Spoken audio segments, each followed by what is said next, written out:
नमस्कार, वंदे मातरम। मैं हवलदार MSCP naib subedar clerk SD Tikendra Dahal retired स्वागत करता हूं आप सबका आज के इस जानकारी भरे वीडियो में। दोस्तों, आज का वीडियो बेहद जानकारीदायक होने वाला है, इसलिए वीडियो में पूरा बने रहें। वीडियो को स्किप किए बगैर ही देखें। अगर आपने स्किप कर दिया तो आपसे जानकारी छूट जाएगी, अधूरी जानकारी लेकर आपको कोई फायदा नहीं होगा। दोस्तों, मैं जून 2022 में भारतीय सेना के रेजिमेंट ऑफ आर्टिलरी से रिटायर होकर आया हूं। चलिए, आज के वीडियो में मैं आपको जानकारी दूंगा पोस्ट डिस्चार्ज क्लेम के बारे में। पोस्ट डिस्चार्ज क्लेम एक ऐसा एंटाइटलमेंट जो लगभग हर पेंशनर को लागू है। लगभग हर पेंशनर को लागू है। उनमें से बहुत सारों को मिल जाता है, लेकिन बहुत ऐसे पेंशनर्स होते हैं जिनको नहीं मिल पाता। नहीं मिलने के बहुत सारे रीजन होते हैं, जो आगे मैं बकायदा प्रूफ के साथ आपको लेटर दिखा के समझाऊंगा दोस्तों। क्योंकि पोस्ट डिस्चार्ज क्लेम एक ऐसा क्लेम है जिसके बारे में बहुत सारे पेंशनर्स को पता भी नहीं रहता है। एक एक सिपाही से लेकर के ऑनरेरी कैप्टन तक हो सकता है कि आपका भी पैसा पोस्ट डिस्चार्ज क्लेम का सरकारी खाते में पड़ा हुआ है। क्योंकि आगे मैं प्रूफ जो दिखाऊंगा उस प्रूफ से आपको इस बात की तस्दीक हो जाएगी दोस्तों। तो चलिए, आज के वीडियो में समझेंगे कि पोस्ट डिस्चार्ज क्लेम है क्या और इसको किस तरीके से आप क्लेम कर सकते हैं। अगर आपका भी पैसा बन रहा है, अगर आपका भी पैसा बचा हुआ है तो जैसे आप हेडिंग में देख पा रहे हैं, पोस्ट डिस्चार्ज क्लेम्स, ये कुछ पैसा होता है जो पेंशनर्स का होता है, जो पड़ा रहता है सरकारी खाते में दोस्तों।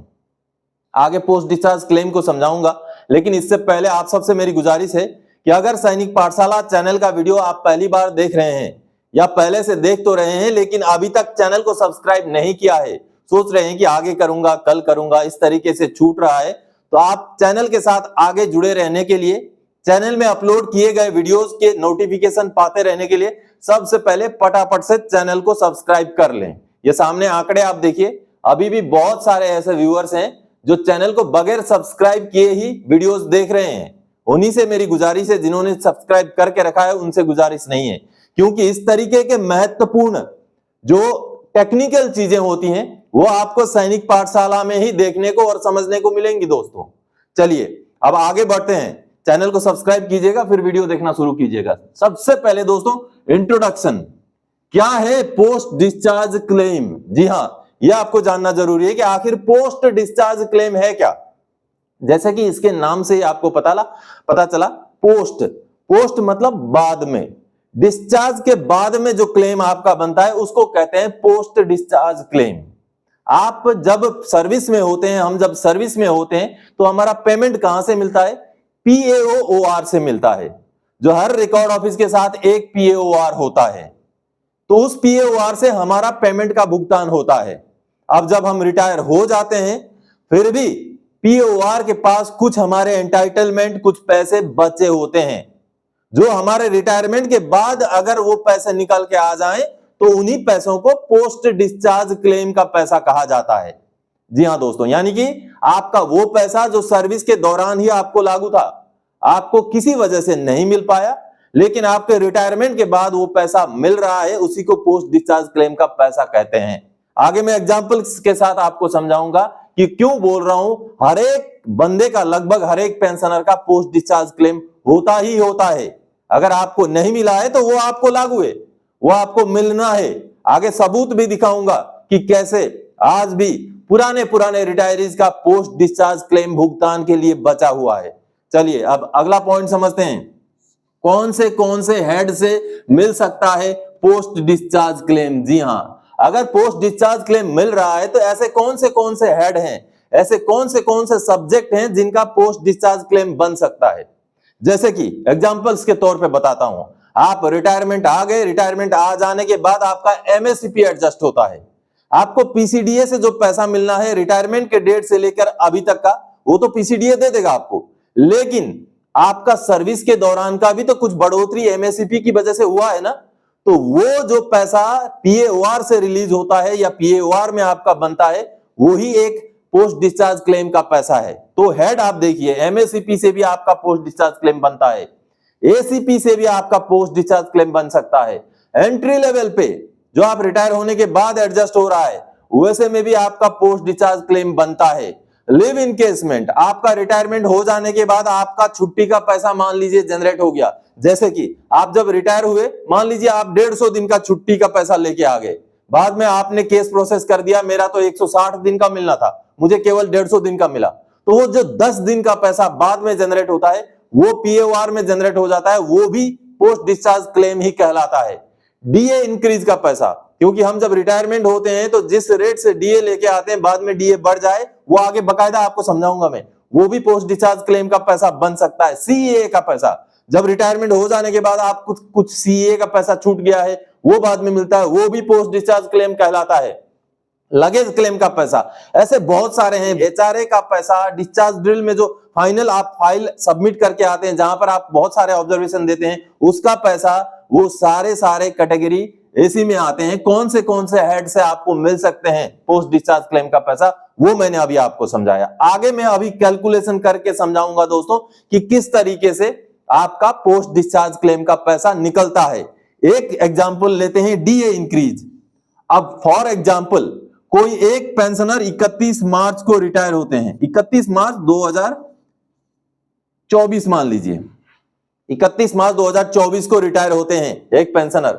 उस समय में डीए फॉर एग्जांपल था, पहले 46% था, चलिए 46%, दिसंबर 2023 तक 46% था, लेकिन जनवरी 2024 से हमारा डीए कितना हो गया था, 50% हो गया था। लेकिन क्या 31 मार्च के डेट तक हमारा रिवीजन डीए का हुआ था? नहीं हुआ था, क्योंकि डीए का डिक्लेरेशन अप्रैल में जाके होता है, अगला डिक्लेरेशन सितंबर अक्टूबर में जाके होता है। और इस वजह से मार्च में जो रिटायर हो गए, वो तो जो भी अपना एंटाइटलमेंट लेके आए हैं 46% के हिसाब से ही लेके आए हैं, समझ गए? 46% के हिसाब से वो अपना एंटाइटलमेंट लेके आए। लेकिन जैसे ही अप्रैल या मई के महीने में डीए डिक्लेयर हो जाता है 50%, ठीक है, 50% जैसे डीए हो जाता है, ये तो रिटायरमेंट आ चुके हैं, 31 मार्च को रिटायर हो गए। अब जो 3 महीने का जो डीए का एरियर बन रहा है, वो भी आपको पीएओआर से ही मिलना है, समझ गए? वो आपको पीएओआर से मिलना है, वो आपको पीसीडीए नहीं देगा, क्योंकि 31 मार्च तक आप सर्विस में थे। तो जनवरी से लेके मार्च का जो पैसा है वो पीएओआर में ही बनेगा। 46 और 50% का डिफरेंस आपको पीएओआर से मिलना है। ये हो गया एक डीए का पैसा। साथ ही साथ लिव इनकेसमेंट का पैसा आपको 46% के हिसाब से लिव इनकेसमेंट दिया गया, क्योंकि लिव इनकेसमेंट का कैलकुलेशन में डीए जोड़ा जाता है, तो आपको लिव इनकेसमेंट 46% के हिसाब से कैलकुलेट करके दे दिया गया। बाद में जब अप्रैल मई में जाकर के डीए 50% हुआ, तो जो डिफरेंस का अमाउंट बनता है और अच्छा खासा अमाउंट बनता है दोस्तों, वो अमाउंट भी कहलाता है पोस्ट डिस्चार्ज क्लेम, जो आपको पीएओआर से मिलना है, पीएओआर से मिलना है। तो एक एग्जांपल आपने देख लिया, डीए बढ़ोतरी में किस तरीके से आपका डीए का एरियर, साथ ही साथ लिव इनकेसमेंट का पैसा भी जो है पोस्ट डिस्चार्ज क्लेम का बनता है। और इसमें लगभग ये अप्रैल के रिटायरीज के साथ भी ऐसा ही होता है। तो जनवरी से लेके अप्रैल तक के रिटायरीज, हर बार जनवरी से लेके अप्रैल तक के रिटायरीज का यही हाल होता है। और आगे जुलाई, अगस्त, सितंबर तक के रिटायरीज का, कभी कभी अक्टूबर तक के भी रिटायरीज का भी यही हाल होता है, क्योंकि तब तक डीए का बढ़ा हुआ डिक्लेरेशन इंप्लीमेंट नहीं हुआ होता है। इस वजह से उनको कम रेट का डीए में ही रिटायर कर दिया जाता है। बाद में जब उसका रिवीजन होता है तो वो पोस्ट डिस्चार्ज क्लेम के तहत उनको भुगतान किया जाना होता है। अब आगे और एग्जांपल एक देता हूं, रिस्क एंड हार्डशिप अलाउंस दोस्तों 25 मार्च, एक एग्जांपल देता हूं हार्डशिप का, जो मेरे साथ भी हुआ था। 25 मार्च 2019 से इसका रेट बढ़ा दिया गया, और इसका लेटर कब निकला? नवंबर 2022 में, नवंबर 2022 में इसका लेटर निकला। तब तक मैं रिटायर हो चुका था। अब हार्डशिप अलाउंस यानी कि हाई एल्टीट्यूड अलाउंस, उसमें बढ़ोतरी हुई। मैं लगभग 6 महीने के आसपास इस ड्यूरेशन में मैं हाई एल्टीट्यूड में था। अब देखिए मैं एग्जांपल बताता हूं। मुझे मान लीजिए दिसंबर 2019 से लेकर के मई 20 तक का पैसा लागू था। मई 20 तक का पैसा जो मुझे मिला, मान लीजिए 6,000 रुपए हर महीने के हिसाब से, जो बढ़ जाता है 7,000 रुपए हो जाता है, 7,000 रुपए हो जाता है। रिस्क एंड हार्डशिप का एक लेटर निकला था, अगर आपको याद हो तो मान लीजिए 6,000 से 7,000 हो जाता है। अब मैं तो रिटायर हो चुका हूं, लेटर कब जारी हुआ है? नवंबर 2022 में। तो ये जो 6 महीने का पैसा 1,000 रुपए हर महीने का बढ़ा है, 6,000 रुपए, यानी कि ये पैसा कहां से मिलेगा? पीएओआर से मिलेगा। ये पैसा मुझे पीसीडीए नहीं देगा क्योंकि इस ड्यूरेशन में मैं सर्विस में था। समझ रहे हैं? तो सर्विस के ड्यूरेशन का पैसा था, इस वजह से ये पैसा मुझे पीएओआर से भुगतान होगा। और पीएओआर में डॉल्फिन सिस्टम है, जैसे स्पर्श सिस्टम है पीसीडीए में पेंशन डिसबर्स करने के लिए, वैसे ही पीएओआर में डॉल्फिन सिस्टम है पेमेंट को डिसबर्स करने के लिए। तो डॉल्फिन सिस्टम में जैसे ही मेरा ये 6,000 रुपए बन के निकल गया, अगर मेरा अकाउंट डिटेल्स वहां मौजूद है तो वो तो भुगतान हो जाएगा, लेकिन अकाउंट डिटेल्स अगर मौजूद नहीं है तो उसका भुगतान नहीं हो पाएगा, जो पोस्ट डिस्चार्ज क्लेम के खाने में पड़ा रहेगा। समझ रहे हैं? मैंने केवल आपको 2 एग्जांपल दिए, डीए बढ़ोतरी का, लिव इनकेसमेंट का, और साथ ही साथ रिस्क एंड हार्डशिप का, जो सबको लागू है ऐसा नहीं है, लेकिन ये तो लगभग पेंशनर्स को लागू होता है। इस तरीके के कई सारे सैकड़ों एंटाइटलमेंट्स हैं जो थोड़ी देर पहले मैंने बताया, एसीपी, एंट्री लेवल पे, DA increase, live encasement, luggage claim, इस तरीके के जितने भी एंटाइटलमेंट का ऐसे पैसे बनता है वही पैसा कहलाता है पोस्ट डिस्चार्ज क्लेम। समझ गए? अब मैं आपको एग्जांपल दिखाता हूं कि किस तरीके से आज भी पोस्ट डिस्चार्ज क्लेम पीएओआर में पेंडिंग है। एक सिपाही से लेकर ऑनरेरी कैप्टन तक का हो सकता है 5,000 रुपए हो सकता है लाख रुपए भी हो। जी हां, क्योंकि आगे जो प्रूफ में दिखाऊंगा, जो डॉक्यूमेंट में दिखाऊंगा, उसी से आपको समझ में आएगा कि जो मैं बोल रहा हूं वो ऑथेंटिक बातें हैं। ऐसी बातें आपको कोई नहीं समझाएगा।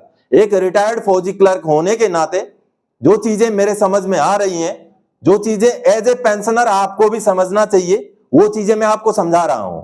चलिए अब दिखाता हूं। ये सामने आप रिकॉर्ड ऑफिस का एक लेटर देख पा रहे हैं दोस्तों। ये लेटर है बॉम्बे इंजीनियर ग्रुप का 8 जुलाई 2025 का, आप देख पा रहे हैं। अब देखिए, ये पोस्ट डिस्चार्ज क्लेम से जुड़ा हुआ बेहद महत्वपूर्ण लेटर है। ये तो बॉम्बे इंजीनियर ग्रुप का है, आगे बहुत सारे और भी रिकॉर्ड ऑफिसेस हैं जिनको इस तरीके से लिस्ट जारी करने की जरूरत है।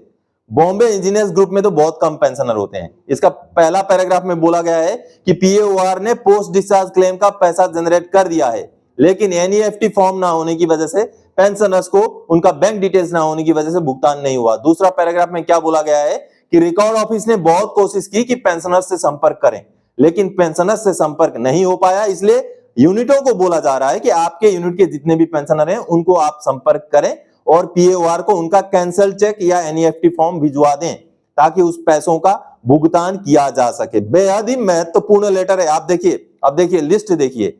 अब इस लिस्ट में बहुत सारे पेंशनर्स ने मुझे पूछा था कि मेरा भी नाम है क्या, चेक कर दीजिए। तो मैं थोड़ा सा जूम करके आपको पूरा नाम जो है वो थोड़ा नजदीक से दिखा देता हूं। ये देखिए, नाम आप पढ़ लीजिएगा, जहां पर भी लगता है आपका नाम है आप वीडियो को पॉज कीजिएगा और मेरा नाम है कि नहीं है लिस्ट मुझे भेज दें। ऐसा मैसेज मुझे मत कीजिएगा व्हाट्सएप में, क्योंकि ये बीईजी किरकी का लिस्ट है।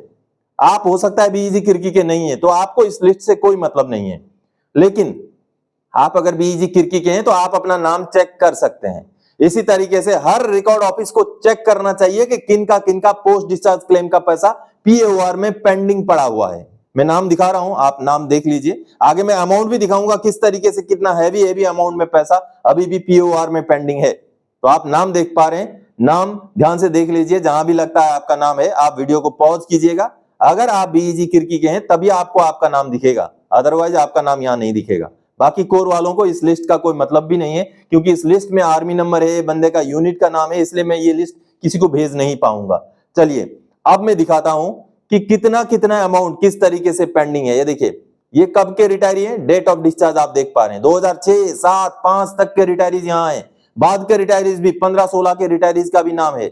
और देखिए कब से ये पैसा जनरेट हुआ है, ये यहाँ पर लगभग पैसा 2020 का है। आप देखिए लगभग पैसा 2020 में ही पीओआर में बन चुका था, लेकिन उसका भुगतान नहीं हुआ। अमाउंट देखिए 5-5, 7-7 हजार से लेके 10-10, 12-12 हजार तक का अमाउंट है। हर एक सिपाही चाहे देखें, नायक देखें, हवलदार देखें, ये देखिए आगे मैं दिखाऊंगा दोस्तों 60-60 हजार रुपए भी, ये देखिए 62-62 हजार रुपए भी पेंडिंग है पोस्ट डिस्चार्ज क्लेम का पैसा, जो कि पीएओआर की तरफ से पेंशनर्स को भुगतान होना है, क्योंकि उनका रिटायरमेंट के बाद बना हुआ ये वो पैसा है जो सर्विस के दौरान का पैसा है, इसीलिए इसको पोस्ट डिस्चार्ज क्लेम कहा जा रहा है। तो आपने सबूत देखे दोस्तों, और सबूत आपने केवल एक रिकॉर्ड ऑफिस का देखा, और ये वो रिकॉर्ड ऑफिस है जिसमें संख्या बहुत कम है पेंशनर्स की, और कुल मिला के 27 लाख रुपए देखिए उनका पेंडिंग है। तो ये तो वो रिकॉर्ड ऑफिस है जिसमें पेंशनर्स की संख्या कम है। अब अगर आप कंपेयर करेंगे ईएमई, सिग्नल, आरटी, इन्फेंट्री जैसे बड़े बड़े कोरों का, जिसमें पेंशनर्स की संख्या भी ज्यादा होती है, तो पता नहीं कितना पैसा पेंशनर्स का पोस्ट डिस्चार्ज क्लेम का अभी भी पेंडिंग है। तो दोस्तों आप सबने अभी सबूत देखे कि कितना सारा, एक बीईजी का ही आपने सबूत देखा, केवल बीईजी का लिस्ट है ये, तो लगभग 170 के आसपास पेंशनर्स का पैसों का भुगतान अभी तक पीओआर नहीं कर पाया है, क्योंकि उनका अकाउंट डिटेल्स उनके पास मौजूद नहीं है। तो आप जिस भी कोर के रिटायरी हैं, आपका भी हो सकता है पोस्ट डिस्चार्ज क्लेम का पैसा नहीं मिला है आपको और पेंडिंग है पीओआर में। यह बहुत ही संजीदा मुद्दा है दोस्तों। इस मुद्दे के ऊपर तो रक्षा मंत्रालय को, सीजीडीए को अपने आप ही संज्ञान ले लेना चाहिए। हर पीओआर में चेक करवाना चाहिए कि किनका पैसा पेंडिंग पड़ा हुआ है, क्यों पेंडिंग पड़ा हुआ है, क्यों भुगतान नहीं किया गया, ये सवाल होने चाहिए। चलिए, अब अगर आपका ऐसा पैसा है तो कैसे हासिल करें, उसको कैसे प्राप्त करें? जी हां, सबसे पहले तो आपको आपका रिटायरमेंट आने के बाद जो है ये चेक करना है कि पिछला आपका क्या क्या छूट गया था। क्या आपको ये वाला डीए बढ़ोतरी के हिसाब से एरियर मिलना तो नहीं बचा हुआ था? क्या आपका रिस्क एंड हार्डशिप का पैसा तो नहीं बचा हुआ था? क्या आपका एंट्री लेवल पे हो, आपका सीए का पैसा हो, आपका लगेज क्लेम का पैसा हो, एचआरए का पैसा हो, या डिस्चार्ज ड्रिल में आते टाइम जो आपने लिख के दिया था मेरा ये चीज बचा हुआ है, उसका पैसा हो, लिव इनकेसमेंट में कम पैसा, कम दिनों का पैसा दिया गया हो, बढ़े हुए दिनों का पैसा आपको मिलना हो, तो इस तरीके से क्या क्या आपका पेंडिंग है वो आप नोट करके निकाल लीजिए। और उसके बाद आप पीओआर से आपका रिटायरमेंट आने के बाद क्या क्या पैसा मिला, कितना मिला, उसको चेक कीजिए, मिलान कीजिए। अगर आपको लगता है कि नहीं मिला है तो आप ग्रीवेंस डालिए सीपी ग्राम्स में, मुझे पोस्ट डिस्चार्ज क्लेम का फलाना फलाना हेड का पैसा नहीं मिला है, उसका भुगतान किया जाए। इसमें रिकॉर्ड ऑफिस का बहुत बड़ा महत्वपूर्ण रोल है। रिकॉर्ड ऑफिस के रोल के बगैर यह पैसा आपको नहीं मिल पाएगा, क्योंकि हर रिकॉर्ड ऑफिस में पोस्ट डिस्चार्ज क्लेम का एक सेक्शन या एक टेबल होता है जो इन केसेस को डील करता है। तो आपका केस जैसे ही प्रोसेस होकर रिकॉर्ड ऑफिस जाएगा, रिकॉर्ड ऑफिस पीओआर से चेक कराएगा, और अगर आपका पैसा बन रहा है, बैलेंस है, तो वो पैसे का भुगतान आपको कर दिया जाएगा। आपका अकाउंट डिटेल्स आपने प्रोवाइड कराना है रिकॉर्ड ऑफिस को। तो दोस्तों आपने देखा पोस्ट डिस्चार्ज क्लेम से जुड़ा हुआ कितना महत्वपूर्ण ये इशू है दोस्तों। इसलिए इस वीडियो को शेयर जरूर करें और वीडियो को लाइक करें। और आप सहमत हैं कि ये बेहद महत्वपूर्ण जानकारी है जो सैनिक पाठशाला से आपको मिली है, तो कमेंट में भी इसके बारे में कमेंट अपना जरूर दें दोस्तों। तो दोस्तों आज के इस वीडियो में पोस्ट डिस्चार्ज क्लेम से जुड़ी हुई इसी महत्वपूर्ण जानकारी को लेके आया था। आगे और कोई जानकारी आपसे सरोकार रखने वाला विषय लेके मैं फिर से हाजिर हो जाऊंगा। तब तक के लिए जय हिंद दोस्तों।